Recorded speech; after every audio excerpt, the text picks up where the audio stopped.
Hi guys, in this video we're gonna talk about Facebook you can send friend requests right now problem solved. Yes, this could brings you a very national setup section which it's so annoying if you keep getting the message that you can't send friend requests right now on Facebook.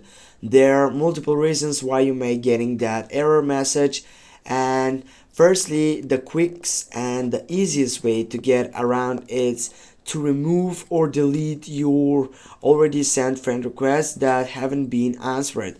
The first thing what you can get up to that section, you need to tap on the three dots on your right upper side. Then you need to go for all shortcuts, and you need to go on see more if you don't find that option, which is find friends. Go for that selection and go for suggestions, or as you can see now I'm on the friend request sectionable option, and now if I have a long session of friend requests, it will brings me up to that section.